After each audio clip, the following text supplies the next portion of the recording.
Кыргызстандын Ош жана Жалал Абад облустарында болгон үйүн коогалаңына быйыл туура 10 жыл толду. Президент Жээнбеков бүгүн 10 июнда 2010 жылдагы үйүн окуясынын 10 жылдыгына карата каза болгондорду эскерди. Мамлекет башчысы Ош шаарындагы энелердин көз жашы мемориалдык комплексине гүл койду. Үйүн окуясында каза болгондорго багышталып Куран окулду. Андан соң каза болгондордун туугандары жана окуянын катышуучулары менен жолугуп, баарлашууда туура 10 жыл мурдагы болгон трагедиянын, эл башына түшкөн кайгы муңдун издери дале болсо өчө электигин белгиледи.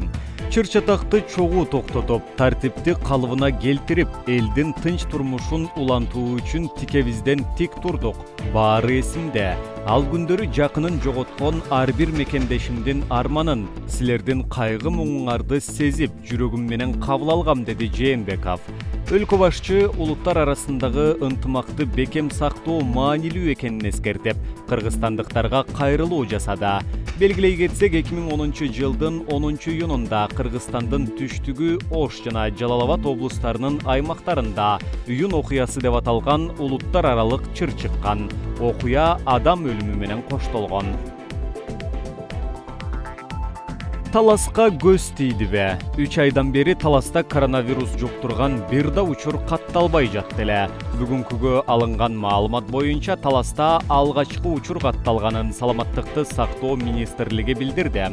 10 июнга карата Кыргызстанда COVID-19 вирусун жуктурган жаңы 38 учур катталса, 19-у Бишкекте, 6-оосу Чүйдө, Нарын облусунда 1, Ош шаарында 6, Ош облусунда 3, Жалал Абад облусунда 2, Талас облусунда 1 адам.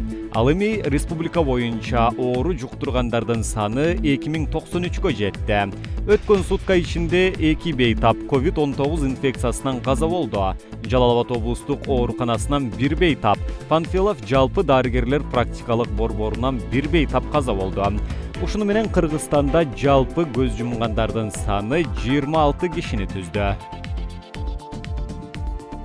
Маалымат технологиялары жана байланыш комитетинин башчысы Дастан Догоев кызматынан кетүү тууралуу өз каалоосу менен арыз жазды. Буга чейин Догоев Гарвард университетине окууга өткөндүгү айтылган.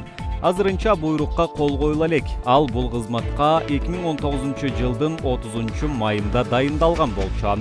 Ал эми айрым маалымат булактарында Догоевдин ордуна талапкер болуп, аталган комитеттин буга чейинки төрагасы Бакыт Шаршембиев сунушталып жатканы тууралуу маалыматтар айтылды.